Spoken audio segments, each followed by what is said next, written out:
Okay, I think we're live. I'm just going to quickly do a test.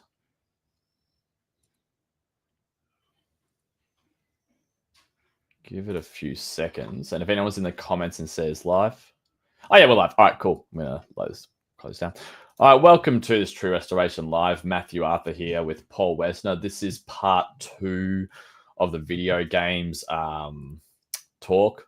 We were just going to do one, and then we got feedback that we could have given more concrete examples of what's good content, what's bad content.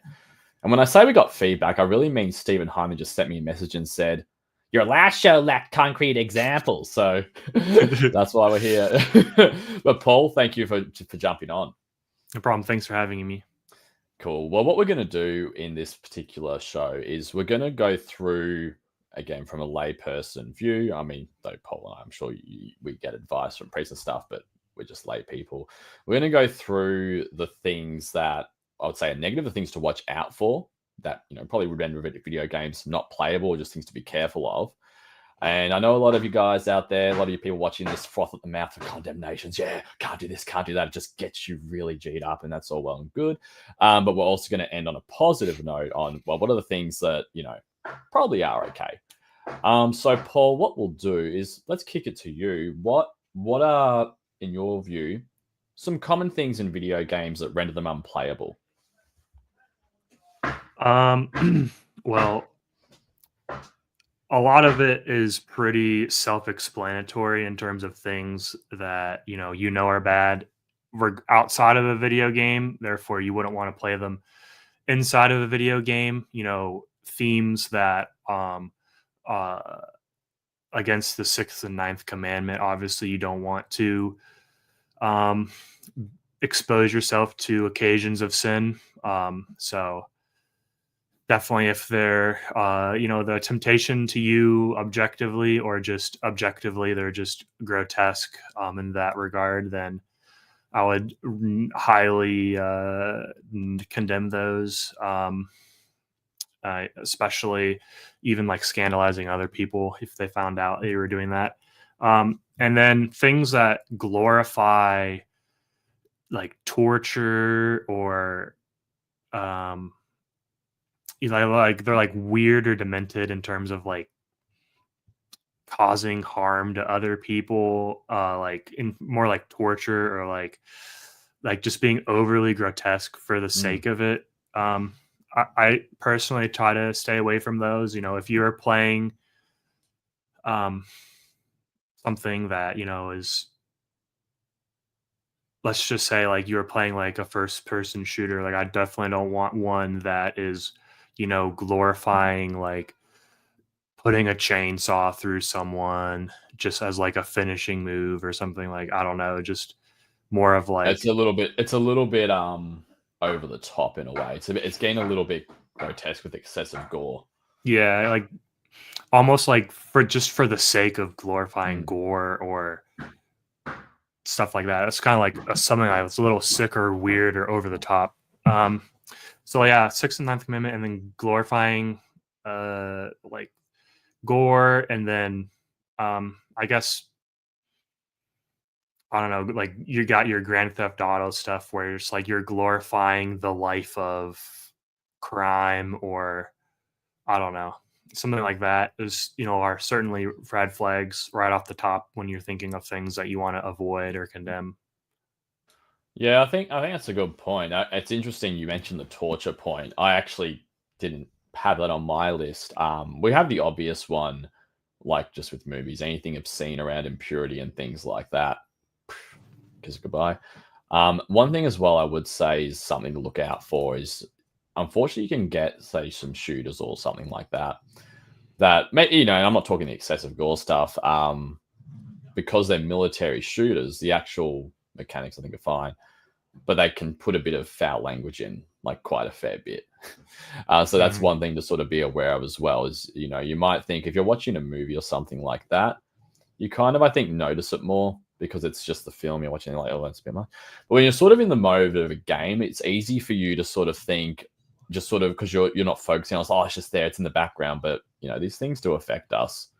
One thing as well I had was even you see a lot of directly satanic themes, especially in a Mhm. lot of games that have magic stuff. And there's actually quite a fair few out there. So I think that's one thing that is very good to be aware of. And I've got another thing on the list, but I'm actually rattling through a fair few. Paul, are there anything on that you wanted to expand on? Yeah, the overt satanic stuff obviously you want to avoid, and it is creeping more and more into games. I would say like I wouldn't just say magic in general. Like there's probably quite a few bit of like Lord of the Ring games that are, I know there's a ton of different Lord of the Ring games that I wouldn't necessarily condemn, but don't have a lot of experience with them either. Um, yeah, but I would say definitely watch out for that. Definitely. And I'm sorry, Paul. I'm trying to get used to this clicking to highlight a comment. Stephen Heiner was telling me I could do that, so I've just tried it here Mhm. now. So we've actually got a comment from Tyler. China made a great law limiting teenagers to only 3 hours per week of video games. Yeah, that's very interesting. I think that I'm going to actually I'll leave the comment while we're talking about it. It's an interesting one actually. With that as well, because teenagers aren't at an age and they don't have enough maturity behind them to really make what you could call explicit informed decisions or informed decisions around things like dopamine boosters, which is Mhm. actually video games, Mhm. social media as well, and things like that. So that's a really interesting. It's a really interesting that China did that. What are your thoughts on that, Paul? Yeah, it kind of brings me to something I wanted to reiterate from last time, Mm, which was, there's two aspects of, video games, right? There's like the content itself. Obviously, you don't want to play stuff that has bad content in of itself. But then there's other one, even if you're playing perfectly fine content, you don't want it to hinder the performance of your duties of your state of life, right? So like the thermometer I threw out was, if you're playing a perfectly fine video game but it's causing you to neglect your daily rosary or something like that, then even though it's fine in and of itself, you want, it could just be a distraction to your duties. So there's two I think aspects. Go ahead. yeah, it's a good point, right? Like you can anything to excess, like you can ice cream is fine to eat by itself. But if you're eating heaps and heaps of ice cream every single day and then your sleep's rubbish and you're getting sugar crashes and you're ineffective, you know, don't do that. No, cool. So I've got another thing on my list actually, and I think this is more of a general principle versus a specific, foul language or, a game where you're a criminal and then it's like, oh, let's glorify that. I think there's Mafia game as well. I think there's Grand Theft Auto. I think there's Mafia series or something like that. So that's probably not like if you're going to play a game, probably not the best choice. But I think the general principle as well is anything that diminishes the severity of sins in the player's mind and therefore increases the likelihood of the player committing those sins in real life. I think that's probably the biggest principle. Did you have any thoughts on that, Paul? Yeah, I mean, I would agree. I don't know of any examples off the top of my head. I feel like Mm, that'd be more like single player games. mm.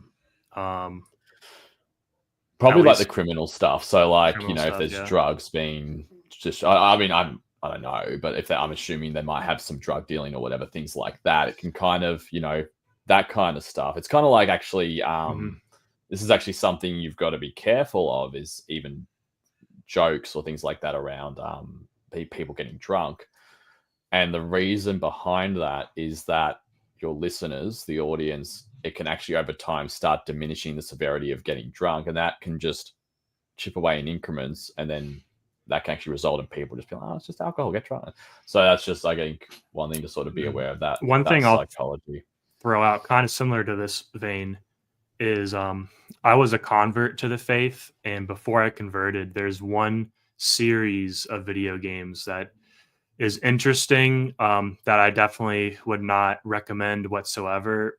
That series is Assassin's Creed, and in that series, it glorifies essentially a combat between the Catholic Church and Freemasonry. So like any of that list, Gnostic occult type secret society fighting against the Catholic Church, assassinating cardinals, stuff like that. I don't necessarily want to like fight like the Catholic Church, or have the Catholic Church portrayed in a bad light, Yeah, it just feels a bit weird. Yeah, I think that makes sense. I'm just gonna highlight. We've got another comment here. So this is about, I believe it will be about China. Their GDP shrunk like 50 billion after.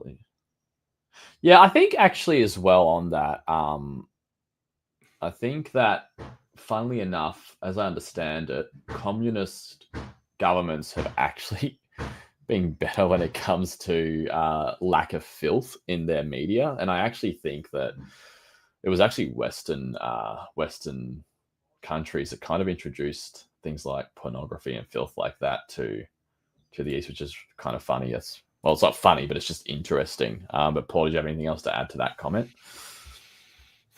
No, it was kind of sad. I'm kind of familiar with the laws China passed. A lot of them were, in terms of the content of like daily logon rewards, were proposed, and then they were removed because the companies that were publicly traded, like Tencent,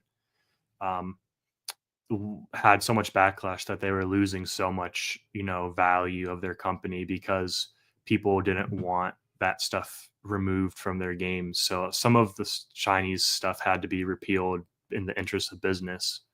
So I don't know.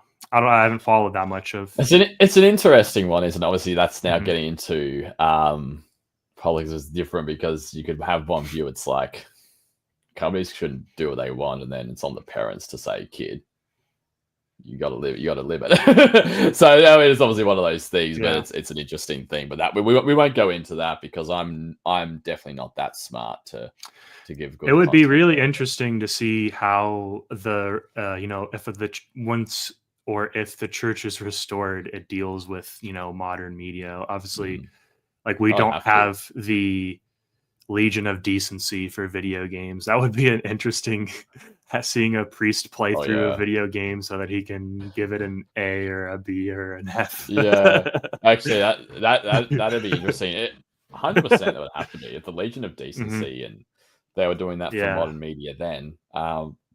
Absolutely. And then you probably, now that the Novus Ordo has kind of, as I understand it, I don't think the Novus Ordo has the best business model, because I think the numbers keep declining. So its influence is probably not that great now. But if it was the same as it was before the Novus Ordo, I think that you'd probably have video games like Grand Theft Auto might not be around. Let me put it that way, or they might not be making as much money. Paul, did you have anything else to add on? I guess things to watch out for, negatives in video games, anything like that? No, I think we covered it pretty well. I mean, make sure you're not wasting time, and make sure the content isn't something that's objectionable in itself. And I mean, peeps can do what they want, but generally what I just do is, if there's any doubt, I'm not sure, I just seek advice from a trusted priest. Sometimes I'm disappointed at the answer, but it is what it is. All right, so let's get into now the things that are okay, and sometimes people might think, oh, this video game is, or this thing is bad, but then you actually look at the science. There are some things that people think are bad, and they're going to ruin men, or they're going to turn men into bad people, but then the science just doesn't back it up. So I'm actually going to kick this off. So I actually will say, and again, I don't give specific titles on what I play, at least not in like this public video. But for me, as an example, first-person shooters.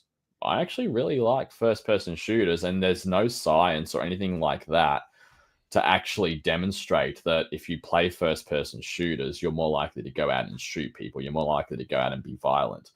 And I think it's even the same principle with movies. So you'll generally hear clerics going, there's nothing wrong with violence, except excessive gore. And when it's getting sick and weird, that's a bit different. But in terms of the tactics, okay, we got to get the aim right. You got to get your positioning right. We've got to work as a team. Okay, I can see there's a grenade that's blown there. I think that the players over here can hear footsteps, that kind of stuff. That doesn't turn there's really no science to back up that makes people violent. The only thing that might make people violent is the fact if they're playing games to excess and then they realize that they're depressed. But that's a different thing in and of itself. Whereas on the flip side of that, just to sort of go back a bit, when it comes to things that are related to, let's say, sins against the sixth commandment, everyone knows that when that is put in front of you, that actually does have an effect. That makes you more likely to commit sins like that. But in terms of things like kind of non-excessive gore violence, such as a shooter, I think they're absolutely fine. Paul, did you have anything else to add to that? Yeah, I mean, think of just going to play laser tag or airsoft paintball. It's just the mechanics of playing cover, whatever lines of sight, and it's just a video game version of that, at its foundation, right? If you can find a title that, gives you that experience, but doesn't have any of the negatives, then obviously there's nothing objectionable in that. So, yeah. Yeah, good. All right, that's my one. Well, one of my ones I wanted to call out, Paul. Which sort of elements? You can even give specific titles. You can do what you want. Did you want to share as, hey, this is all right? Yeah. For example, like party games, like maybe you're playing like Wii Bowling or something in a social setting. Yeah, it's just you're just bowling with the Wii remote. Hopefully, you don't throw it into the television. If there's like a social game, that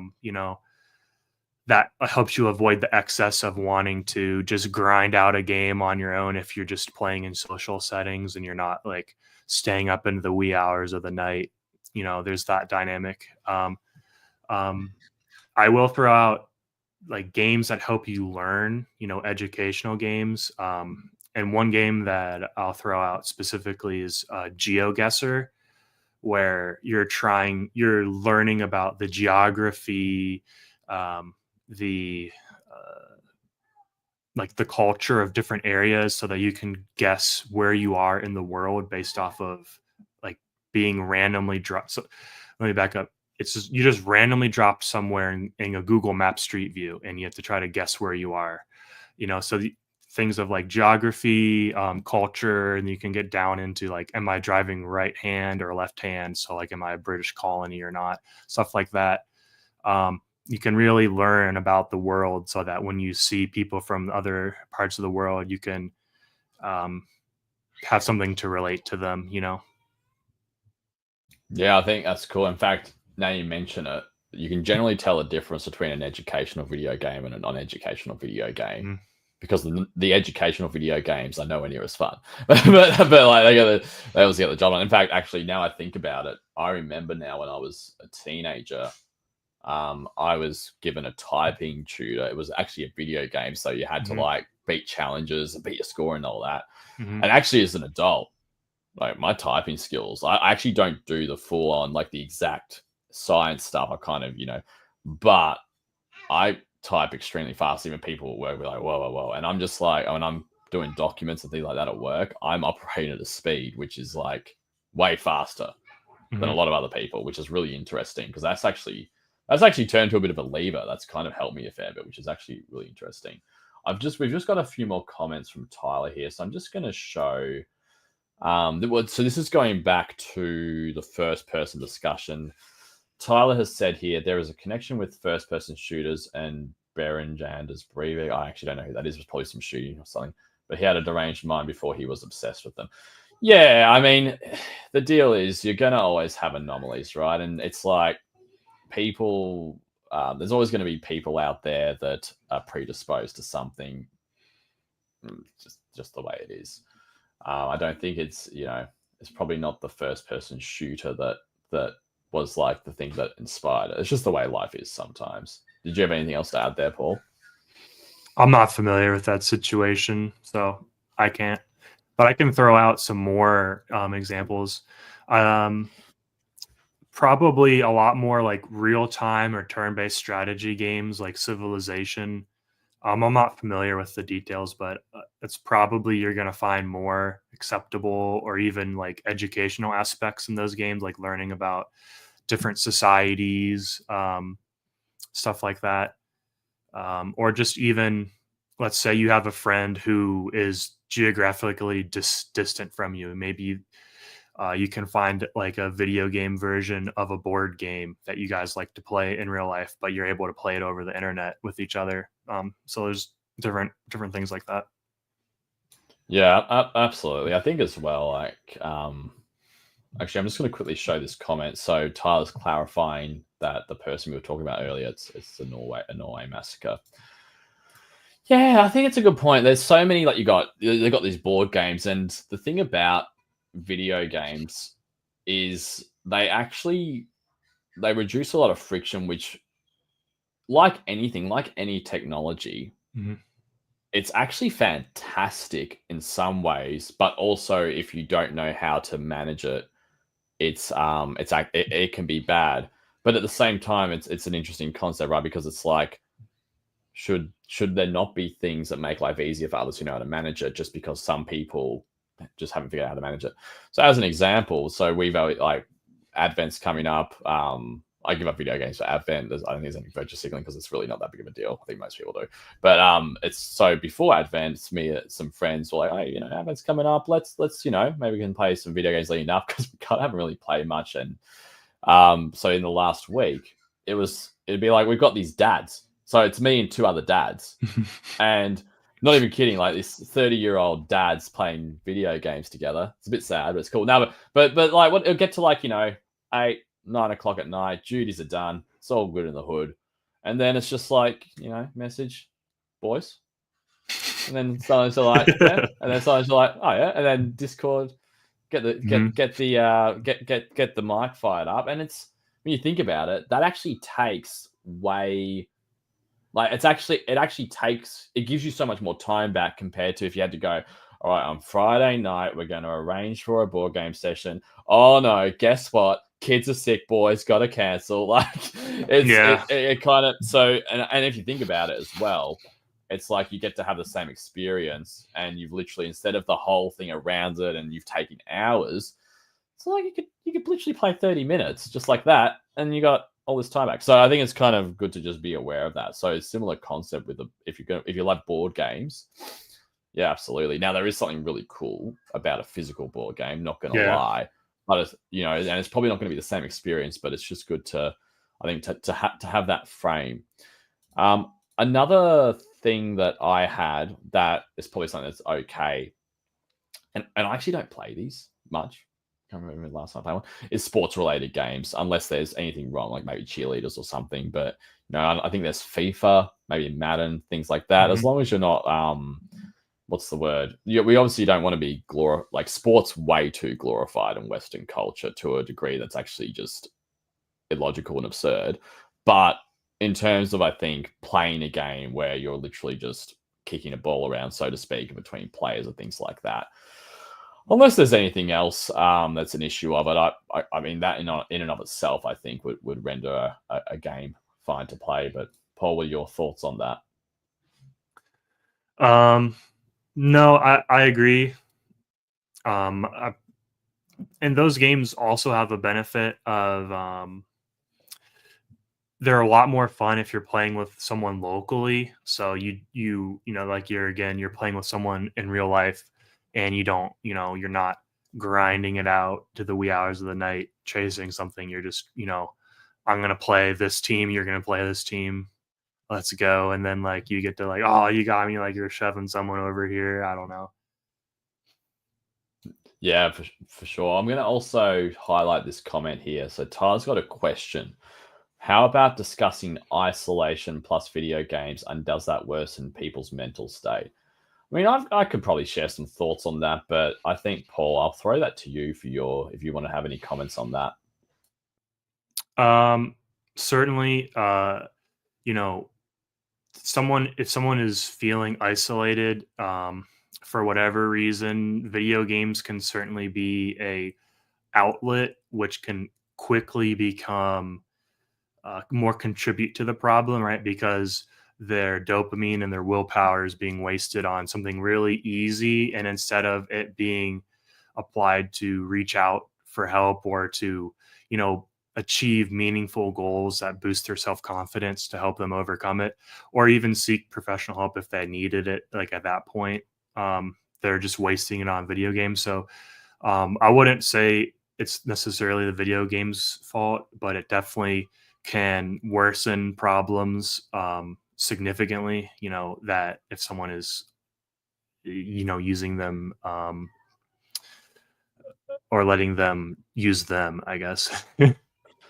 Yeah, I think I'm just trying to think of how I would approach that for myself personally. I think it would be, is this video game really just like an add-on to my life, or is it kind of holding a like if you told me, oh no, Matt, you can't play this video game for the rest of the year, would you have like a huge meltdown? Will it feel like it might be like, oh, I'd prefer to, but if you have that feeling of like, but that's like my life, like that's huge. Well, you probably need to shift your focus to things that actually will give you more, I guess you would say, happiness or sense of fulfillment, because they're actually more useful.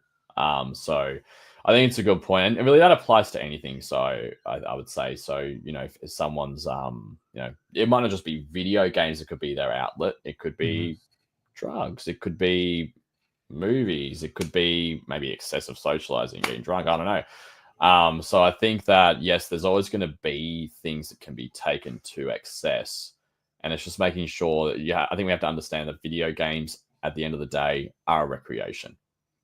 And I think in the modern world, probably because of the consumerism and all these things, companies they got to market the movies, they got to market their ice cream, they got to sell, they got to market their alcohol, they got to market their tobacco, they got to make money. And then there's a lot of excess of that, and people can afford a lot of it. So what can happen is people start to think, oh, life is about recreation. Whereas I think they've done studies, Paul, you might know this. They've done like when you do the happiness studies, even in a secular point of view, the let's say you've got consumption as a factor and production as a factor. So consumption could be anything that's really just like recreation in a way or enjoyable to yourself. Production could be anything that's probably not enjoyable to yourself, but providing some benefit. That could be working for a company, working for yourself. It could be even just the work around the house or anything to do with your duties if you're a father, things like that. So that's your production, that's your consumer. I think they found, I could be wrong, but I think it was like you basically have a much happier life when I think you've got either an 80-20 or a 90-10 split. So like 80 to 90% on production, being a producer, and let's say 10 to 20% on consuming. I don't think I think a lot of people either don't have that, or if they aren't able to have a higher split of more consumption, they want it. So in their heart, they want it. And I think that can actually be, I think that's the underlying issue, and that can come out in excess of video games. But Paul, did you have anything else to add there, or any thoughts? No, but I mean, it's not necessarily like a bad thing if someone has that, like they want to drill in and focus on one thing, almost like, you just have to apply that energy to something more productive. So maybe instead of, just grinding Minecraft out, if you can apply that to a trade or, starting your own business, with the spiritual life, you can really take off, if you use that energy that you're just expounding on something else. So it's not like you can't just say like, oh man, I'm different from someone else who just goes to school and like kind of like goes on like the conveyor belt of society. If you can, use your traits, to, a positive outlook instead of, just doing something that's not giving you a very big return. So your bank account will probably be better too. And for all just to be clear, like, yes, you shouldn't, spirit of poverty and all that. Money does make things easier, especially when you got your 5th kid on the way. Just put it out there. So that's what you want to do. Guess what? Turns out you can have the spirit of poverty, but you don't really want to shoot for actual poverty. I think that's something that you let God decide if that should be bestowed upon you or not, but you shouldn't go for it. But anyway, we'll move on. So Tyler's also got another comment: material and spiritual gratification. Well, actually, that actually just ties into it, mate. Tyler, you affected my subconscious, and that's why I said what I just said about the bank account. So well done to you. And it's better than chemical or dopamine gratification. I think that's very obvious, and absolutely agree. Paul, do you have anything else to add there? Nope. All right. Well, I'm just thinking. I actually don't know if they've. I think we pretty much covered it. Paul, anything you wanted to add to in final comment or anything like that? I would say also, if you're dealing with children, games that have online communication against teammates or opponents, you might want to prevent that to avoid people from scandalizing them,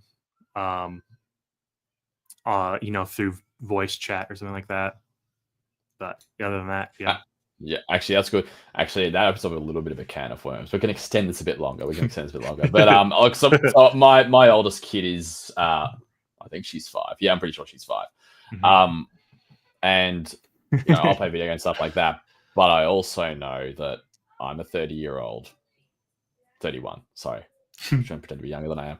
I'm a 31-year-old guy who's I know I can make certain decisions, but when it comes to things like movies or video games with my kids, I know that as a kid, you don't know how dopamine works, and you don't understand that. And also, here's another thing: is that if for your kids to become successful, they're going to have to learn discipline and things like that. And if they're playing, I'm not going to tell people how to live their life, what to do with their kids, but this is sort of something that I'm really conscious of. Mm-hmm. I don't even know if I want them playing video games to a certain age, and what, like, there's that risk of obviously the scandal, which is actually the most important thing. But even on just like, I want my kids to be I want them to have the ability to be materially successful so they can live their vocation as best as possible. I don't want them as a kid, a young age, thinking, oh, I press one button and then I get these massive dopamine receptors. But then when they have to do their school, like, I've got to handwrite and learn how to do this. Hey, this is freaking boring. Where if I can have the baseline of what they expect input for dopamine output, does that make sense? Yeah, if I can contain that so that it makes their duties as a kid a lot easier, so that when they're doing their school or doing a chore around the house, they're not pining for the thing where they press a button and get all this dopamine. I think that's going to result in them more easily taking the actions required, so that when they grow up, they're actually more likely to do have the discipline and do what they need to do. So that's an interesting thought you opened up there. But did you have any thoughts on that? No.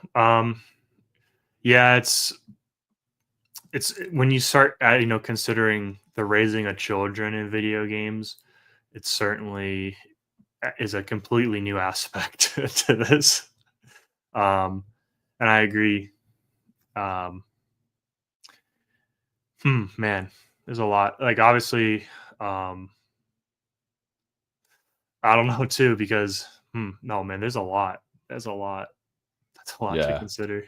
And obviously, I think our parents know there are predators out there, just so you're aware. Like, lots. Oh, okay, not lots, but they're out there.